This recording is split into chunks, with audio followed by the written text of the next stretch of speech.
Miserável e estúpidas são essas vossas leis, para laquear a boa-fé, proteger a fraude, iludir a ignorância, favorecer a usura e rapacidade nos ricos. São elas fecundas em recursos e estratagemas de toda espécie. Mas quando se tem em vista um fim humanitário, quando se trata de proteger a inocência desvalida contra a prepotência, de amparar o infortúnio contra uma injusta perseguição, então ou são mudas ou são cruéis.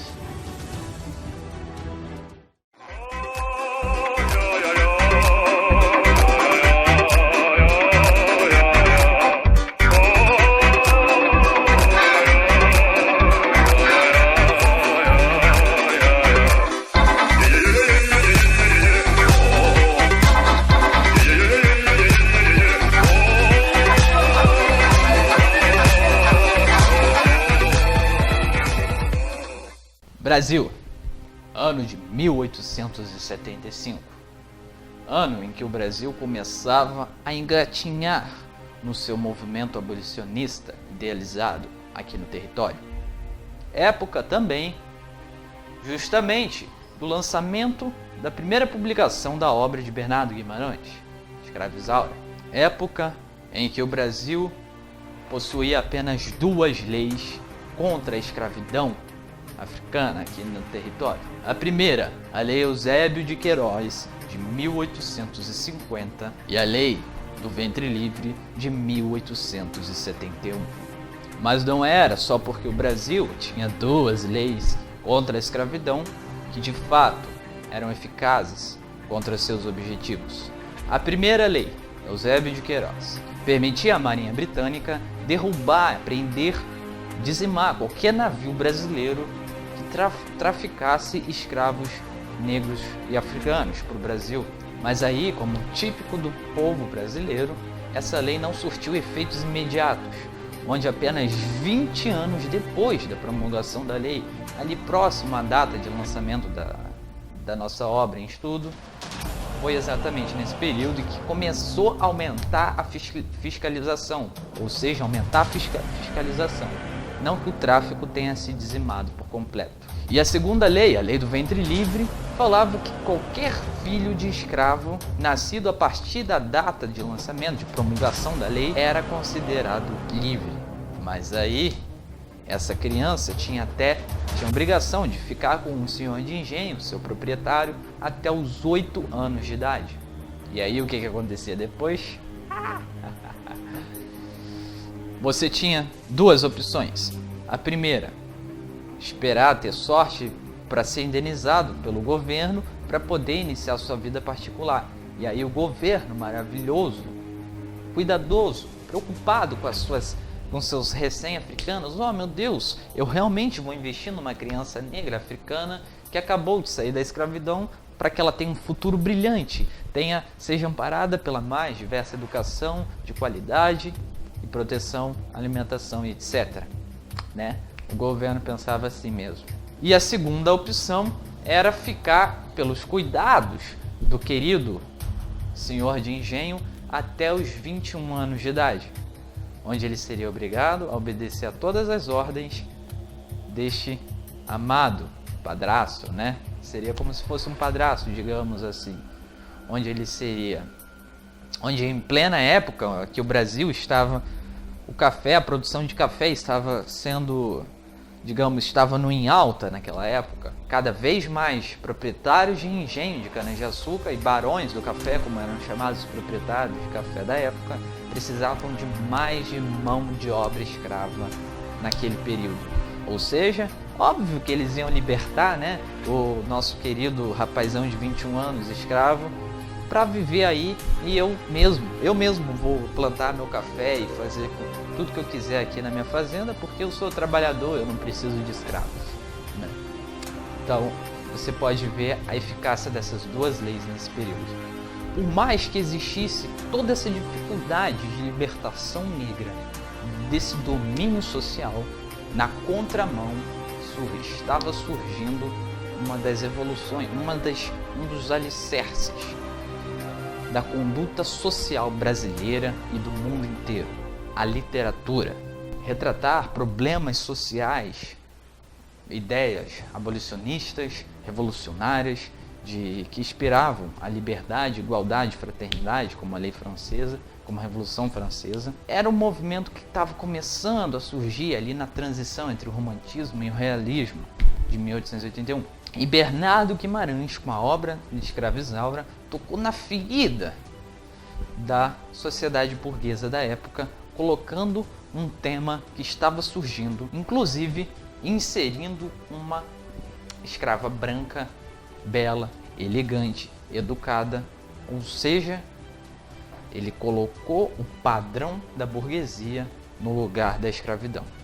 E assim, finalmente, os senhores de engenho e toda a burguesia, que era o público-alvo do romantismo, pôde perceber, sentir na pele, ou sentir nos olhos, ou sentir na mente, enfim, que eles podiam ser brancos, mas era a escuridão que abrandia as suas mentes. Estamos falando de uma época onde, desde 1830, o folhetim era o principal meio de propagação do romantismo. A estrutura de Escrava Isaura é uma estrutura romântica, idealizada e com aspectos novelescos, que criavam suspense e prendiam, de uma certa forma, a atenção do leitor, criando uma expectativa para o enredo da história.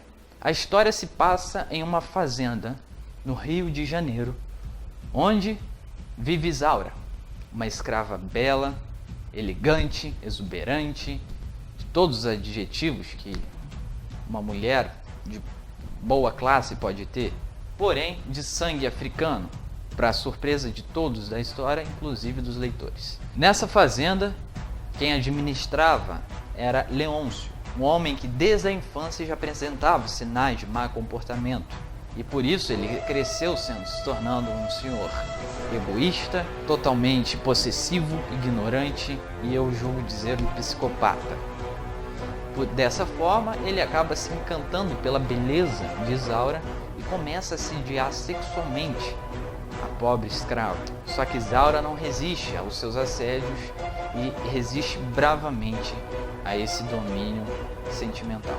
A mãe de Isaura era uma antiga mucama que também resistia a esse tipo de assédio, só que do comendador, que era o verdadeiro dono da fazenda, que após a morte de sua esposa e por já estar numa idade avançada, resolve viver as regalias da corte que lhe proporcionava, deixando a fazenda sob a administração de Leôncio, o seu filho. Depois de muita resistência, já irritado com a bravura e coragem de Isaura, Leôncio resolve ameaçá-la a ser torturada no tronco, onde seria chicoteada e sofreria os mais tipos severos de diversos tipos de dor.